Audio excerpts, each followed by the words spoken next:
I am Wisdom Azanu from Kompanoji Teaching Hospital, Kumasi, Ghana. And I am Gabriel Ganyaglo from Kolebu Teaching Hospital in Accra, also in Ghana. Thank you for joining us. I wanted to ask you both about what's going on in Ghana. Maybe you could tell us, the average woman in Ghana has how many children delivered vaginally? The 2008 Demographic and Health Survey in Ghana puts that figure at 4. So the average woman in Ghana delivers 4 children. And we know from demographic data throughout the rest of the world that the incidence of prolapse and the prevalence of incontinence increase with increasing parity. So I imagine there are probably a great number of women in Ghana who suffer from prolapse and incontinence. Do you have any idea how many women have prolapse in Ghana? At the moment, we don't know exactly how many because we haven't studied the population fully yet in that regard. However, there was an ultrasound clinic report published in 2006 that estimated that up to about 62% of women may be having stress-related incontinence.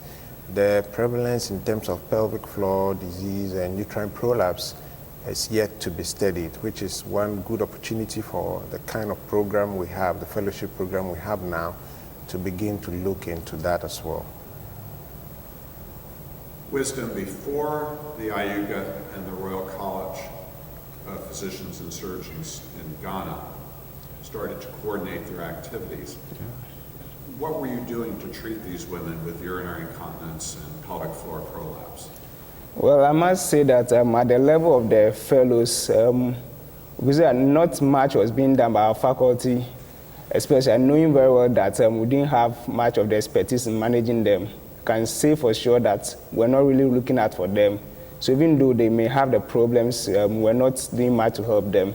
But now that an exposure has been given and techniques are being given in terms of their management, awareness is being created, they are coming more to the clinics, because until then they just saw it as part of aging. As a woman, as you age, you leak at a point in time, and we're not really seeking care. So we don't really know what much was being done for them until recently when we got to know the skills of managing them. Thank you. As FIUGA and the Ghanaian College of Physicians and Surgeons have come together and are working to coordinate and help train fellows and residents in Accra and in Kumasi, what's changed? What have you seen as a benefit of that combined effort over the last 2 years? Over the last 2 years, presently the understanding, the scope of urogynecology has improved remarkably, because before then we were not thinking much about most of the female pelvic medicine issues. But with the collaboration, there is a lot of education that has been given to the trainees and the faculty and the departments at large. So there is more awareness now created on the female pelvic medicine, pelvic floor issues, incontinence issues presently in Ghana.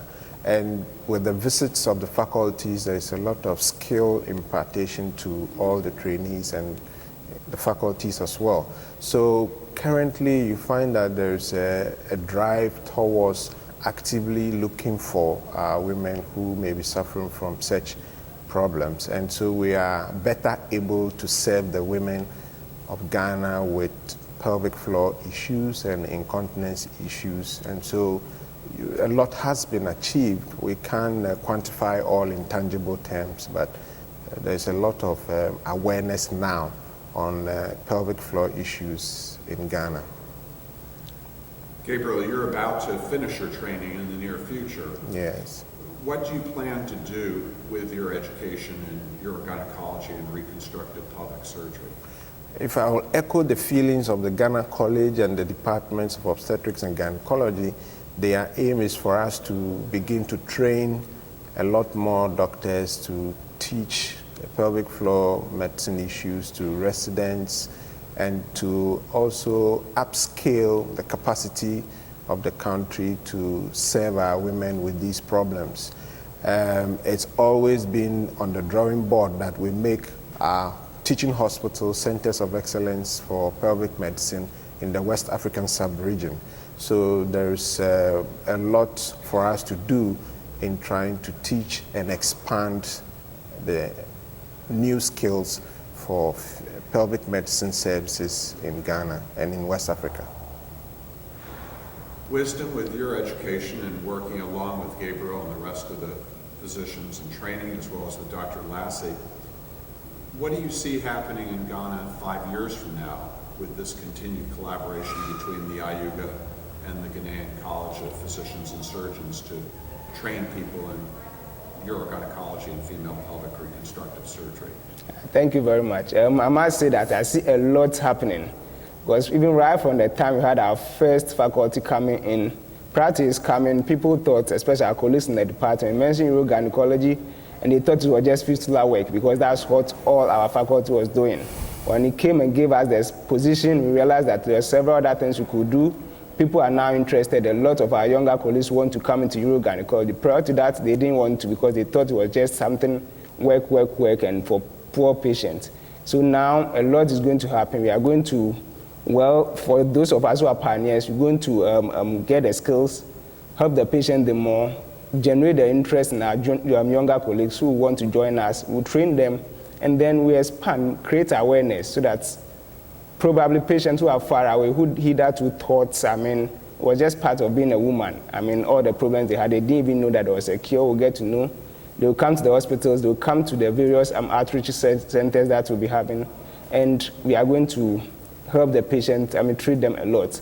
In regard to training, you could tell that as the younger ones come in, now there are, faculties will be built. The strength of the faculty in Ghana and maybe probably the entire West Africa will be built. We can help train them with the assistance from FIUGA and other international faculties. So a lot is going to go on. A lot of awareness is going to be achieved. And I believe that most of the problems of our women, in terms of urogynecological problems, we are going to help solve them with a continuous. Thank you both for sharing with us. Appreciate your input. Thank you very much. Thank you very much.